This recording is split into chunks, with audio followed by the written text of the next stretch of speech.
Good evening, First Baptist family. Thanks for joining us. It's unfortunate we don't get to be together in person for week 4 of our Lent Small Groups, but we've been having such a wonderful time and wonderful discussion. We wanted to come up with a clever, creative way we might be able to do something together in the midst of this season. So I invited our small group leaders together, and we're going to continue to have a small group discussion. So I've got Bob and John and Vicky and Tim with me, and we're going to continue to talk about life together. It's really ironic when we put together this series on relationships and life together. We titled it Uncomfortable, Beautiful, Messy Life Together. Little did we know where we'd be as a world a couple months later. Things are uncomfortable. Things are messy. But there are beautiful opportunities to connect with God and connect with one another in the midst of it, if we look. But we should be okay with owning that. What's making you uncomfortable about life right now? I think for me, part of it is the way things are rapidly changing. A week ago, I don't think we anticipated that we would be here like this today. So for me, a lot of it is that things are changing so fast and so quickly. That's making me really uncomfortable because I can't really keep up with all of that. Yeah, we were having dinner together a week ago, and people were taking some extra precautions, but everybody kind of had a sense of, all right, we'll take some extra precautions for a while, and that'll be fine. Other thoughts on how it's uncomfortable? Well, we live in a time now where we're becoming more socially disengaged because of things like this. And we get to where we're uncomfortable with conversations like this. We're starting to be separated enough that we're becoming uncomfortable with not being able to have the face-to-face. Yeah, and I think what I've seen for me is I think sometimes I can live at such a fast pace that there's often either fears or discontentment or anxiety that I don't know I have until I slow down enough to realize it's there. So I think part of this season that's making me uncomfortable is I'm not running to work or to these other things for a season, and I'm realizing, man, there is some stuff in there that's uncomfortable that I have to work through and process through. So I think just the slowing that this season is causing is leading to that in a lot of ways. Yeah. And we'll talk more about that in a minute, but absolutely. I think it's being in positions where you have to talk about plans and start to lay things out, and people are looking to you to make plans and to do things. And the discomfort comes in. There is no certainty to hang something on right now. Like, we do not know when school is going to resume for children, if it's going to resume for children. I mean, I'm hearing reports Canada may have no school till December of this year. That's the kind of things that come into our lives, and then what do you do with that information? It's like, is that overreaction? Is that the reality of things? We just don't know yet. And so trying to come up with, well, what's this event going to be? What's the summer mission trip? What's the summer camp schedule going to be? What's church going to look like if we can't gather together for not just 2 or 3 weeks, but what if it's 8 weeks? What if it's a few months? The uncertainty of it all. What do we do with that? And so that actually, in thinking about that, we looked at a scripture. We looked at 2 Corinthians 1 through 5. Blessed be the God and Father of our Lord Jesus Christ, the Father of mercies and the God of all consolation, who consoles us in all our affliction, so that we may be able to console those who are in any affliction, with the consolation for which we ourselves are consoled by God. For just as the sufferings of Christ are abundant for us, so also our consolation is abundant through Christ. And here, just reading through Paul, and you can go even further, there's some really great stuff there, and I hope everyone will read more. But I feel like right now we're able to come more in contact with our ancient brothers and sisters to whom this letter was written, that they had a high degree of uncertainty. They didn't know if famine was coming, if war was coming. And yet, their Christian life was set to focus on how do I take my experience and my suffering and use that to console somebody else who is experiencing that. And so I think there's a call for us to minister to one another, not just as our staff, but as the church, as brothers and sisters, to take care of each other in a way that's becoming more real to us right now in this moment than maybe it has been at other moments before. So God comforts us in order to be comforters, to be ministers rather than consumers with all of this. And you know what you just read there, this is a first time for them. This is one of the first churches. Right. All this is brand new to them. How do we do this? And here we are all this time later looking for a roadmap. How do we do the same thing? How do we do this?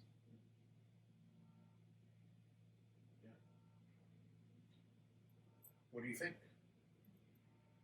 What's God wanting to say to us in the midst of all of this uncomfort and uncertainty? And how do we, in our discomfort, receive the comfort of Christ and share that with other people? Well, I think a big piece to what you're saying is that, and what you were just reading, John, we can't share something that we don't have. Mm. So I can only share the hope, I can only share the love that I receive from God. I can't fake it to give to someone. And I think, I like Bob, what you alluded to, we're comforted and we're comforters, and I think we need to have both.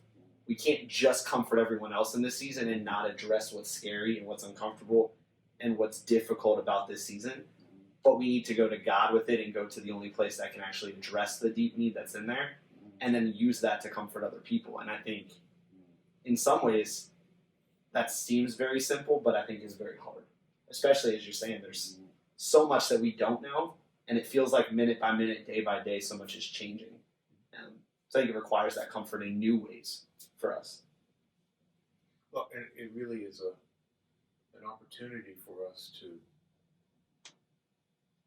check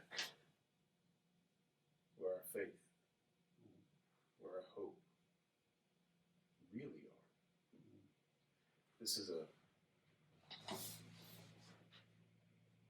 powerfully difficult time to expose idols in our lives. Do we really believe what we believe? It's times like this when we have to have to check. You use the correct terminology, check ourselves. Life gets so fast we don't take the time to remember who we worship and why we worship and who we're doing everything for. Things are uncertain and that's scary. God is unchanging, and that's enough. And Tim, as you were saying, that's really, it's simple to say. It's not easy to live. And it's times like this when we get to practice living into it. And I think one of the really powerful opportunities to practice our faith in this season is the way life has kind of hit the pause button and given us all an opportunity to slow down. But as you're pointing out, that's part of what's uncomfortable. because that's not how we live. It's not how we've been living, and so we don't really know what to do with that. So Be still. be still and know when life is built around the opposite of that. I have What's that seen, look like for us? I've seen more posts, and you see them from time to time, but I've seen more posts from friends that I have on Facebook and things like that with young children about, the insanity of parenthood, and it's day 3 with the kids, and we've all been in the house together, and as a parent, I'm like, yeah, but and then I'm of course so wonderful. I'm like, just wait, they turn into teenagers, but there's a reality that a lot of us escape our real lives, family, friends, things, to our offices, to the busyness of our lives. And so some of the uncomfort or discomfort, whatever you want to call it, is having to go back into the reality that we close our eyes to or run away from and escape for many hours a day. And that's it's tragic, but it's also a chance to take a new assessment of that and go, what do I value in my life? What's the important thing? Who's important to me? Do I really know my neighbors? Why do I not know my neighbors? Bob, you were talking earlier about something you got to do with your wife that really set the tone for how the entire day and week was going to go. Yeah, it's incredible the buffers we have in our life. When my wife and I became empty nesters the first time, we didn't realize what a buffer the kids were. And we both worked, so we didn't realize how much work created some buffers with some of the other things. And my wife and I both have busy lives. Well, Monday, we went in the basement and we just decided to start cleaning things out. I have way too many books. No, Yeah. not possible. I don't think so either. Thank you for that. You're welcome. And we just started working together to decide we got to start downsizing some here. And we only did it for about 3 or 4 hours, but it set the tone for the whole day and how we communicated with each other and treated each other right until it was time to go to bed and get up the next morning and do life again.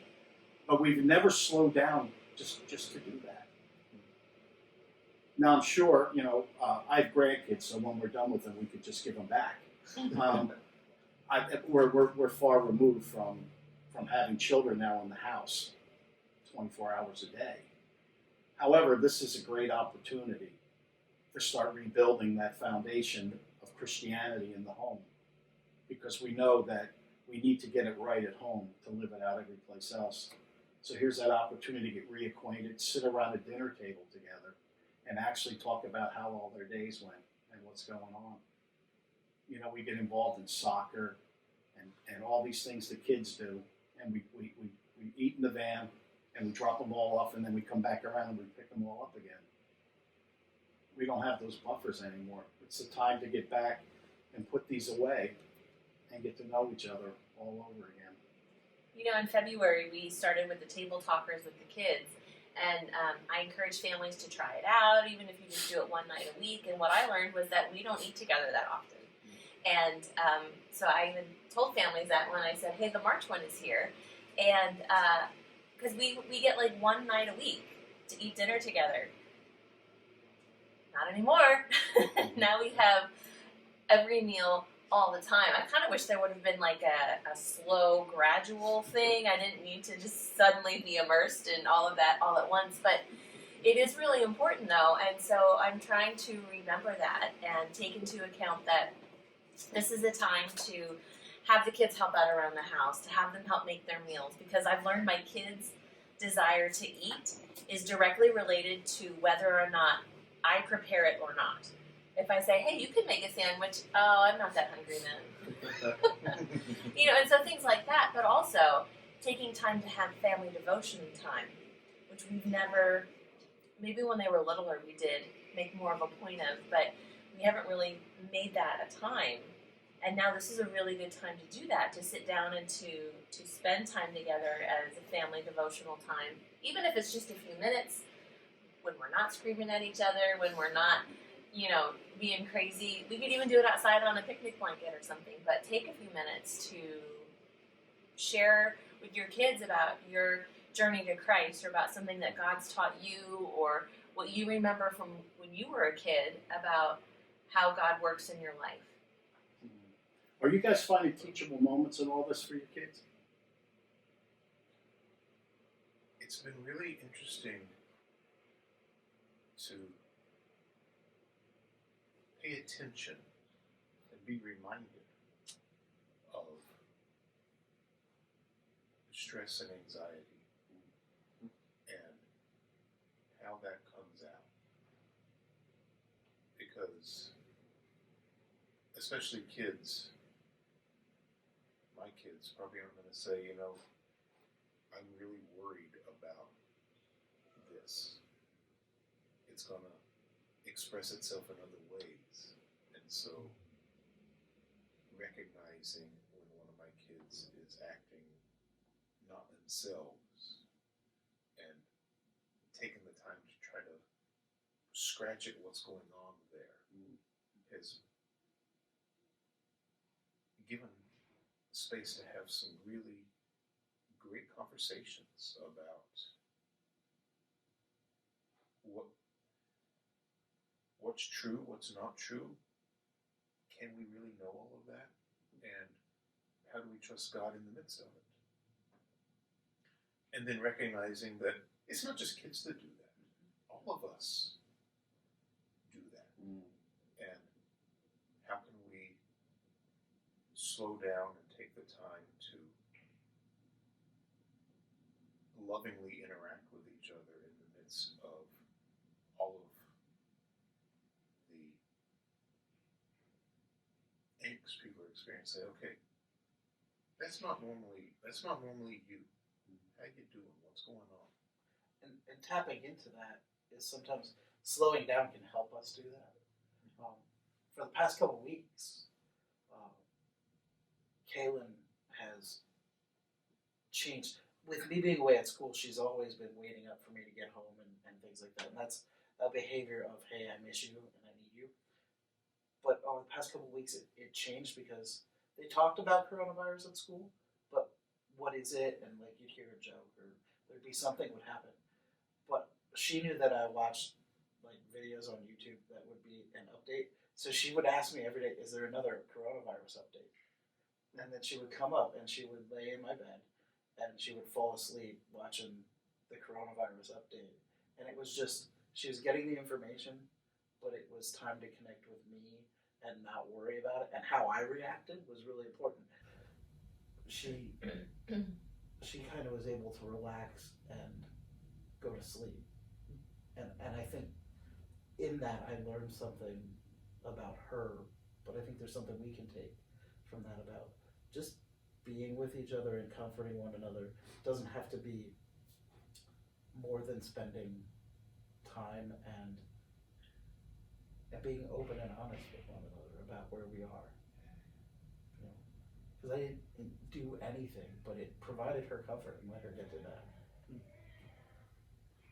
Well, I think that's a powerful image of, I think in society it's so easy for us to get caught in what productive means or what a valuable use of time is. But in a lot of ways, I think that's an image for what God would want us to do. We just fall asleep while we're watching what's going on with him, and I think that's a productive use of time. Spending time like teaching your kids how to cook a meal with you or seeing how hungry they are if they want to, like that's a quality use of time, and it may not show up on Facebook as like a productive use of time or in certain ways we define it. So I think this season is also redefining what's a good use of time, and to kind of what you guys have said, when the buffers go away, you realize what matters, and I think so. I love that imagery of like, I think that's how we are with God in some ways. When your kids talk about you as adults, they'll go back to those moments when you cooked a meal with them or you walk them through a fearful time. Those are the things you hear at your funeral that your kids say about you, those moments. You had a song that you were thinking about earlier. Yes, Psalm 135-7. I wait for the Lord, my whole being waits, and in his word I put my hope. I wait for the Lord more than watchmen wait for the morning. More than watchmen wait for the morning. Israel, put your hope in the Lord, for with the Lord is unfailing love, and with him is full redemption. And if I remember correctly, Israel was going through a pretty bad time themselves as this was written. And they didn't know what was in front of them either. And I really appreciate that. We're in a season where what can we do but wait?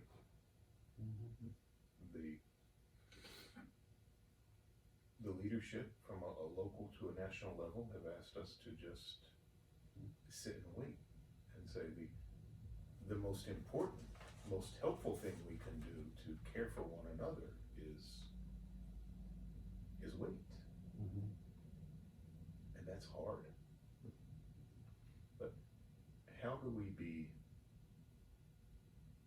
people that are faithful but not fearful during this season?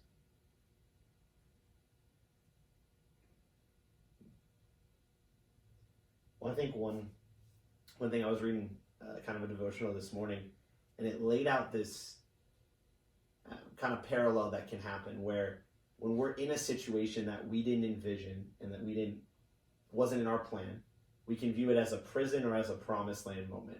Meaning, as a prison, I'm trapped in this moment and I'm just going to wall up and just survive this moment. Or a promised land, meaning I believe that the kingdom of God is at hand and he's working at any moment and he's not surprised by anything. And I'm going to look at how can I uniquely grow in my relationship with God and share who he is with other people in this moment.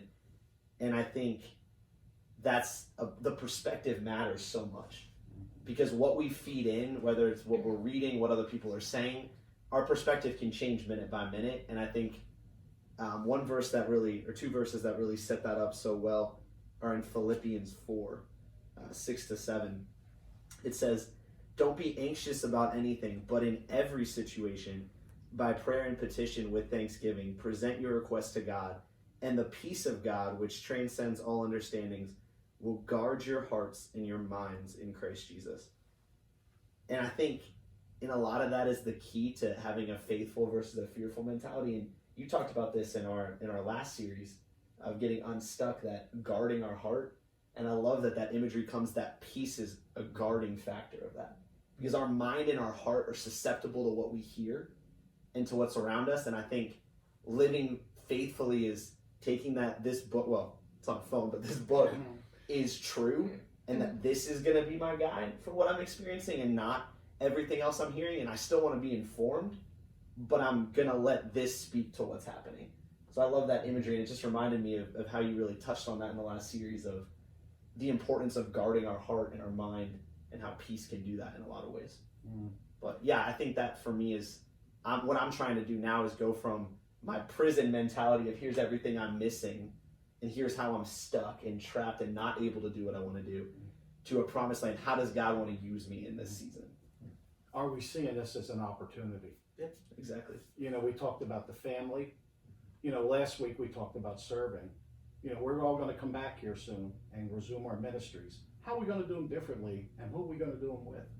Are we going to stay on an island, or are we going to lock arms? These are questions we have time to look at, communicate, and again, we're going to have an opportunity to serve in ways we never thought we would. Yeah. How do we do that together as the Christian community? Last week, this church had never before put a live stream service out. And because of necessity, we found another way to do something. And it's pushing us to learn new things and grow and think about worship different ways. And not that we weren't doing some of those things already, but there's kind of like this, there's now this moment of this like push that God is saying, okay, this is happening, so now grow this way. And I think even once all of this kind of resolves, because I do have faith that this situation, like other seasons, it will resolve and we'll be in a new season. But I don't think the learning from this season is going to go away. And some of the things that we're implementing may stay, and they may help us be a different church going forward, a different people going forward, a different country going forward. So I hope that we do look at it as opportunity versus denial of opportunity or imprisonment. So how do we support one another in meaningful ways right now? It's kind of our closing thought. I think of Hebrews 10, 23, 24, and 25. It says, "Let us hold tightly without wavering to the hope we affirm, for God can be trusted to keep his promise. Let us think of ways to motivate one another to acts of love and good works. And let us not neglect our meeting together as some people do, but encourage one another, especially now that the day of his return is drawing near." And I think it's important that we are holding tight to the hope that we claim that we have. And I think it's important that we think of ways to motivate, to encourage each other in the ways that we can. I am not a person that likes to be on the phone ever. But in the past 3 days, I have been on the phone more than I have been on the phone in the past few months, and trying to connect with people and talk with them, not just text, because that's not enough anymore. I don't see people anymore, and I would like to hear somebody's voice other than my children's. So calling people. Last night we did a Skype session with a friend of mine who she's really sick and she can't be around anybody normally. And then now this happened, and so they're feeling very sequestered, so we set up a Skype time with them, and the kids were just running around being maniacs, and my friends really enjoyed that. They enjoyed talking with them, and sending cards. I'm having the kids send some cards out to friends, and we made a list yesterday of all the people that we could send a card to, whose address we have, and and if we don't have an address, we can do an email, or we can do a video, something, if we just have an email address. I think that it's important that we remember that it's not just us in this by ourselves, that we are a community, that we, here at this church, we have chosen to be part of this family. We've chosen to be part of this community. And one of the things that we as the church are working on setting up is like a phone calling chain, or I don't know what better word to use, but there's certain people in the church who have volunteered to call a family call different family every single day, just to check on them, to see how they're doing, to connect with them. How can we pray for you? Are there needs that you have? Are there needs that your neighbors have? How can we as the church do that? And how can we still continue to meet by doing things electronically, by posting things on Facebook, by using the technology that sometimes keeps us apart for bad reasons, now is going to bring us together for really good reasons. We talked at length yesterday even about continuing to communicate. Donna and I had served churches in North Carolina and Florida while their kids were up here raising their families, and we lived every day by Skype. We lived for those conversations. And even now, my wife will FaceTime the grandkids all the time. And I'm thinking, I kind of took that for granted once we got up here. And I think it happens when we get used to like having small groups of all the community we do around here on nights, I'm feeling a little tired. Or I could do that, it becomes when it's convenient. And I think we're going to get a new thirst. I'm seeing it now. The people who are in our care groups here, grief share and divorce care, when I offered up some things we could do, and Church Initiative is stepping up to the plate with those groups and finally making those videos available online. So we need to find a way, and John's been helping me communicate with them, through a program. We're going to take a run at it tomorrow night with our men to see how it works. They're going to keep reading their book, and we're going to see how many people want to get together virtually, so we can continue that community and the best we can face to face. Well, I think what's really cool about what you're both speaking to is it's checking in with people, not just how's your stuff, like do you have enough toilet paper, do you have enough food, do you have Lysol, but how's your soul in this? And I think your kids being crazy with something like that's speaking to their soul, like they're reminded that they have an impact on someone's life, and people going through some tough seasons, knowing they're not alone in it. I think it can be so easy I know for me, a lot of times I'm like, hey, do you have toilet paper? So I got too much, do you have that, like, you know, or things like that. But I should be asking questions of like, how are you doing with this? Like, how's your hope right now? How are you making sense of this season? And I think that's such a powerful opportunity that we have in it too. Yeah. Well, let me ask you this: if somebody's out there buying 30 rolls of toilet paper, shouldn't the church be getting 3 of them? Sorry. I think that's kind of where I was going with my story about Kaylin. Is how can we not father-child relationship, but comforter relationship? How can we be that comforter to each other? That like, how are you doing? Like, let's take in the information and just sit together and let ourselves relax in it. Because it could be very easy right now to be tense and wound up. There's a lot of information that could make your head explode. Mm-hmm. And some of us are more prone to that. I'm kind of more prone to being that way. But I've been blessed that because I've had to still operate and go to school via the technology, and I have friends that are around checking on me, it's helped me relax. So now, and I do that for my kids, but how do we do that for each other? Mm-hmm. And this Sunday, instead of getting up and greeting each other with the love of Christ, there was an invitation to text a friend or to invite somebody to the stream. And I think that's a new opportunity for how we can reach out and invite people into comfort and to receive the hope that they may not have.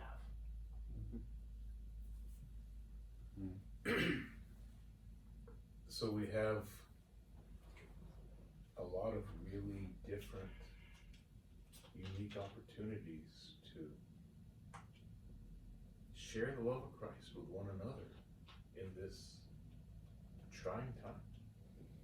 And thank you all for your thoughts on how we live that out.